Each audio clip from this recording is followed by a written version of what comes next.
हे दोस्तों, आज मैं आपको बताऊंगा एक की रीजन क्यों कुछ ही लोग बहुत अमीर बन पाते हैं और क्यों ज्यादातर लोग गरीब या फिर मिडिल क्लास रह जाते हैं। रॉबर्ट नाम का एक लड़का था जिसके दो बाप थे। अब आप कुछ गलत मत समझिए, पहला उसका खुद का था पर दूसरा उसके दोस्त का बाप था जिसे वो अपना मुंह बोला बाप मानता था। पहले वाले ने पीएचडी की थी पर दूसरे ने कभी 8th भी पास नहीं की थी। दोनों बहुत ही स्मार्ट और हार्डवर्किंग थे पर दोनों की सोच बहुत ही अलग थी और दोनों रॉबर्ट को अलग अलग बातें सिखाते थे। पहला बाप बोलता था कि पैसा सारे फसाद की जड़ है, पर दूसरा बोलता था कि पैसा ना होना सारे फसाद की जड़ है। पहला रॉबर्ट को हमेशा महंगी चीजों के बारे में सोचने से मना करता था और कहता था कि वो हमारी हैसियत के बाहर है। दूसरा उसे कहता था कि वो सोचे और अलग अलग रास्ते ढूंढे जिससे वो सारी महंगी चीजें खरीद सके। ये करने से उसका दिमाग तेज होगा और नए आइडियाज भी मिलेंगे। पहला उसे कहता खूब मेहनत कर, अच्छे से पढ़ लिख ताकि तुझे बड़ी कंपनी में नौकरी लगे और तू बड़ा इंसान बन पाए। दूसरा कहता था तू खूब पढ़ मेहनत कर पर खुद की कंपनी खोल ताकि तू खूब सारी नौकरियां लोगों को दे पाए। रॉबर्ट के पास एक एडवांटेज था, उसने अपने दोनों बापों को अपनी अलग अलग सोच के साथ बढ़ते और उनकी तरक्की देखी।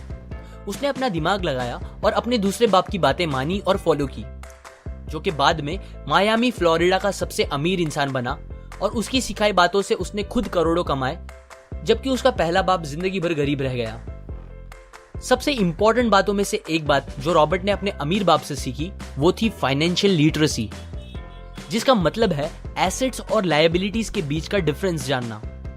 अब आप गौर से सुनिए, ये नॉर्मल कॉमर्स में सिखाए गए मीनिंग से थोड़ा अलग है। रॉबर्ट ने काफी इजी शब्दों में उसका मीनिंग बताया है, जो कि कुछ ऐसा है। एसेट्स कोई भी वो चीज होती है जो आपको पैसे बना के दे या फिर आपके जेब में पैसे डाले, और लायबिलिटीज वो चीजें होती है जो आपके जेब से पैसे ले ले या आपके पैसे खत्म करे। अमीर लोग इसीलिए अमीर होते हैं बिकॉज वो अपने एसेट्स बनाते हैं, जबकि मिडिल क्लास लोग बस लायबिलिटीज पे खर्च करते हैं। मिसाल के तौर पर रमेश और सुरेश नाम के दो दोस्त थे। दोनों सेम पोजीशन और सेम सैलरी पे काम करते थे। जब भी उन्हें सैलरी मिलती, रमेश अपनी सैलरी से नए कपड़े, नए गैजेट्स, नया फोन, बाइक या कार ऐसी चीजें खरीदता था जो उसे अमीर जैसा फील कराती थी। पर वो ये नहीं समझता था कि ये सारी चीजें लायबिलिटीज है जो उसके पैसे उससे ले रही है, ना कि बस जब वो उन्हें खरीदता है तब, बल्कि आगे भी मेंटेनेंस वगैरह के लिए, जिसकी वैल्यू वक्त के साथ कम हो जाएगी और ना ही वो उससे आगे कुछ पैसों का प्रॉफिट देगी।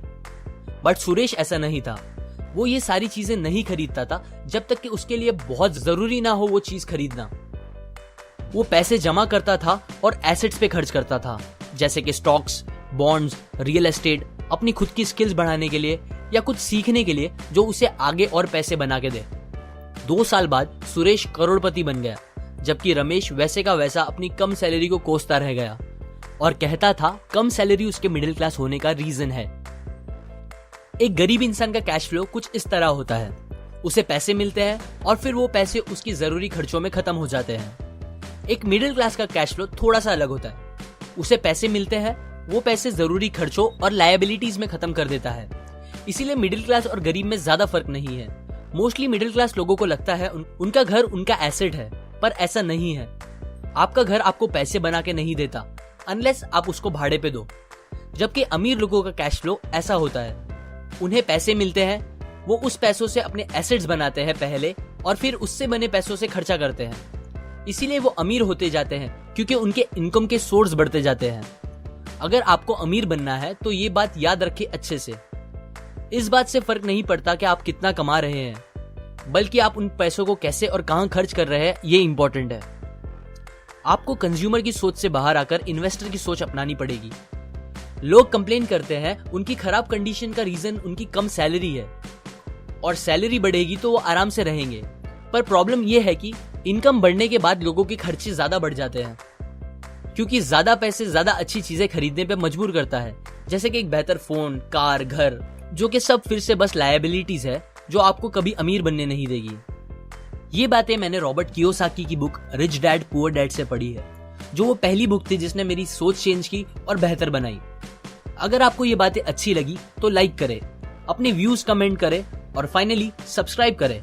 मैं आपको ऐसी काम की बातें जो मैंने दुनिया के कुछ सबसे समझदार लोगों से सीखी है शेयर करूंगा, जो आपको सक्सेसफुल बनने में मदद करेगी। और आखिर में थैंक्स फॉर वॉचिंग।